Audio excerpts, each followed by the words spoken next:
Honorarium വർധനവ് സംബന്ധിച്ച രേഖാമൂലം ഉറപ്പ് നൽകിയാൽ സമരം അവസാനിപ്പിക്കാം എന്ന നിലപാടുമായി ആശാവർക്കർമാർ. ഓണറേറിയം വർദ്ധിപ്പിക്കാൻ കമ്മിറ്റിയെ നിയോഗിക്കേണ്ടതില്ല. വിഷയം പഠിക്കാൻ കമ്മിറ്റിയെ നിയോഗിക്കുന്നതിനെ സ്വാഗതം ചെയ്യുന്നു. പഠിക്കാനായി സർക്കാർ നിയോഗിക്കുന്ന കമ്മിറ്റി ഒരു മാസത്തിനകം റിപ്പോർട്ട് സമർപ്പിക്കുമെന്ന് ഉറപ്പ് നൽകിയാൽ സെക്രട്ടേറിയറ്റിന് മുന്നിലെ സമരം അവസാനിപ്പിക്കാമെന്നാണ് ആശാവർക്കർമാരുടെ അഭിപ്രായം. ഇതിനിടെ കമ്മിറ്റിയെ നിശ്ചയിച്ച് മുന്നോട്ട് പോകാൻ തന്നെയാണ് ആരോഗ്യവകുപ്പിന്റെ നീക്കം. ആരോഗ്യമന്ത്രിക്ക് പിന്നാലെ തൊഴിൽ വകുപ്പ് മന്ത്രിയായും കഴിഞ്ഞ ദിവസം ആശമാർ ചർച്ച നടത്തിയെങ്കിലും ഇതുവരെ സമവായത്തിന്റെ പാത തെളിഞ്ഞിട്ടില്ല. കമ്മിറ്റിയെ വെച്ച് പഠനം നടത്തി 3 മാസത്തിനകം തീരുമാനം കൈക്കൊള്ളാമെന്ന് സർക്കാർ നേരത്തെ അറിയിച്ചിരുന്നു. എന്നാൽ ഓണറേറിയം വർദ്ധിപ്പിക്കാൻ കമ്മിറ്റിയുടെ ആവശ്യമില്ലെന്ന നിലപാടിലാണ് സമരസമിതി. അദ്ദേഹം ഞങ്ങൾ ആരോഗ്യമന്ത്രിയായിട്ട് നടത്തിയ ചർച്ചയുടെ മിനിറ്റ്സുമായിട്ടാണ് വന്നത്. ഓണറേറിയം വർദ്ധിപ്പിക്കാൻ തത്വത്തിൽ തീരുമാനിച്ചിട്ടുണ്ട് എന്നതിനകത്ത് എഴുതി വെച്ചിട്ടുണ്ട്.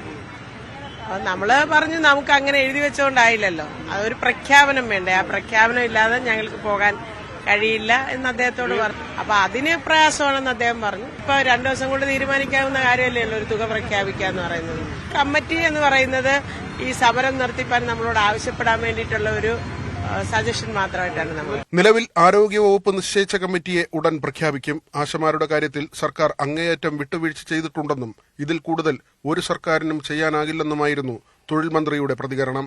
ഒരു വിഭാഗം ആശയുടെ നേതാക്കന്മാർ തൊഴിൽ മന്ത്രി എന്നുള്ള നിലയിൽ എന്നെ വന്ന് കാണുകയും ഒത്തുതീർപ്പുണ്ടാക്കുന്നതിന് വേണ്ടിയുള്ള സഹായങ്ങൾ ചെയ്യണമെന്ന് ആവശ്യപ്പെടുകയും ചെയ്തു. 1 പ്രാവശ്യം ആരോഗ്യവകുപ്പ് മന്ത്രി കൂടിക്കാഴ്ച നടത്തി, 2 പ്രാവശ്യം കേന്ദ്ര ഗവൺമെന്റിനെ കാണാൻ വേണ്ടി പോയി. ഇത്രയധികം ഒരു സമരം ഒത്തുതീർപ്പാക്കുന്നതിന് വേണ്ടി ഒരു മന്ത്രി ഇനിഷ്യേറ്റീവ് എടുക്കുക എന്ന് പറഞ്ഞാൽ ഏറ്റവും വലിയ കാര്യം തന്നെയാണ്. സംസ്ഥാന ഗവൺമെന്റ് ഏറ്റവും അധികം വിട്ടുവീഴ്ച ചെയ്തുകൊണ്ടുള്ള ഒത്തുതീർപ്പ് വ്യവസ്ഥകളാണ് അവതരിപ്പിക്കപ്പെട്ടിട്ടുള്ളത്. ഏത് ഗവൺമെന്റ് ആയിരുന്നാലും ഇതിനപ്പുറം ഒരു വ്യവസ്ഥ ഉണ്ടാകാൻ വേണ്ടി പോകുന്നില്ല. സമരത്തിന്റെ ഭാഗമായി വിവിധ മേഖലകളിൽ നിന്നുള്ള പ്രതിനിധികൾ പങ്കെടുക്കുന്ന പൌരസംഗമം ഈ മാസം 12-ന് സെക്രട്ടേറിയറ്റിന് മുന്നിൽ നടക്കും. അതേസമയം സമരത്തെ ആദ്യം പിന്തുണച്ച ചില ട്രേഡ് യൂണിയനുകളും രാഷ്ട്രീയ പാർട്ടികളും ഇപ്പോൾ മലക്കം മറിഞ്ഞെന്ന ആരോപണവും ആശമാർക്കിടയിലുണ്ട്.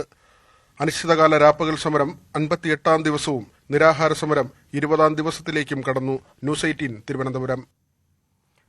ഇടവേളയാണ്, വീണ്ടും മടങ്ങി വരാം.